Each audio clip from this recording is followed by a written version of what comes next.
शेतकऱ्याचा विकास हो, शेतकऱ्याचा विकास हो.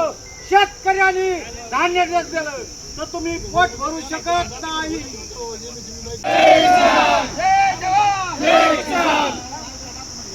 शेतकरी एकजुटीचा नाश झाला.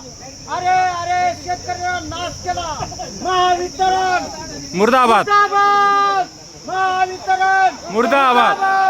महावितरण मुर्दाबाद.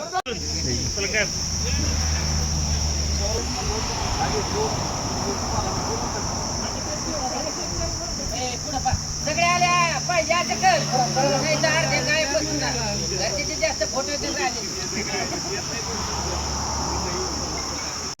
द्या जरा घोषणा द्या शेतकरी एकजुटीचा.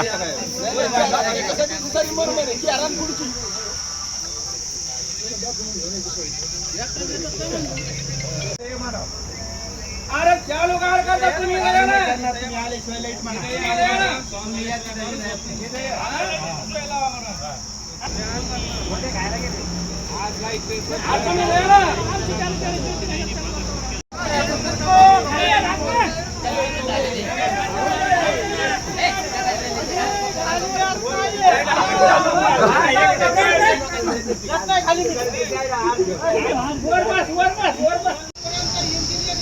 शेतकऱ्याला 15 दिवसापासून लाईटचा पुरवठा व्हायला आहे. माल पार करपून गेलेली आहे. पाटाला कंटिन्यू पाणी चालू आहे, पण शेतकऱ्याच्या मालाला पाणी नाही राहिलेलं. सगळे माल करपून गेलेत. MSCBला वारंवार आम्ही सूचना देऊन MSCBचा कोणताच कर्मचारी सहकार्य करीत नाही. हे जे खालच्या कर्मचारी आहेत हे बिचारे सहकार्य करतात, पण वरच्या लेवलवरून त्याचं प्रेशर असल्यामुळं यायला काहीच करता येणार नाही. आणि याने बार सांगून सुद्धा त्यांनी काही दखल घेतलेली नाही.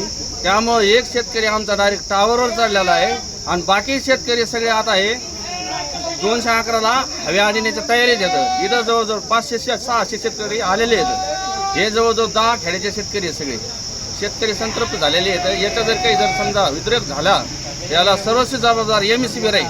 नाव गणेश भानदास केका, नालेवाडी.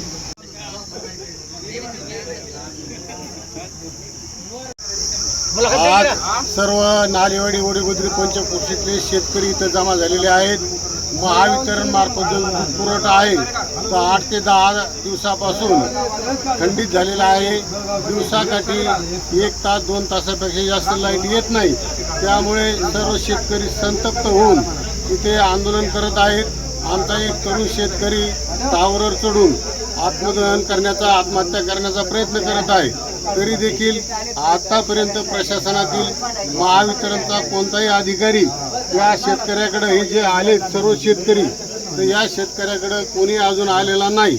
कॅनलचं पाणी भरभरून वाहत असताना देखील सर्व शेतकऱ्यांचे पिकं उभे जळून चाललेत, करपू लागलेले आहेत. शेतकरी रात्रंदिवस रानामध्ये, शेतामध्ये जागत आहे. हिंस्र प्राण्यापासून स्वतःचं संरक्षण करून स्वतःचा माल जपण्यासाठी शेतामध्ये रात्रभर जागत आहे. परंतु दिवसाही नाही आणि रात्रीही नाही. 24 तासापैकी 1 तासभर 2 तास लाईट येते आणि पुन्हा गायब होते. यामुळे आम्ही सर्व शेतकरी संतप्त होऊन इथं आलेलो आहोत. परंतु महावितरणचे अधिकारी फक्त फोन करतात, आंदोलन मागे घ्या, परंतु प्रत्यक्ष आमच्यापर्यंत कोणी आतापर्यंत आलेलं नाही. जर आलं नाही कोणी महावितरणचं तर आम्ही इथून हलणार नाहीत. आणि पुढचा पर्याय म्हणून आम्ही हा धुळे सोलापूर जो हायवे आहे हा रितसर निवेदन देऊन पोलीस स्टेशनला आणि महावितरणला निवेदन देऊन 4 वाजेपर्यंत आम्ही वाट पाहू. नाहीतर 4 वाजता हा नॅशनल हायवे धुळे सोलापूर आम्ही शेतकरी बंद करणार आहोत.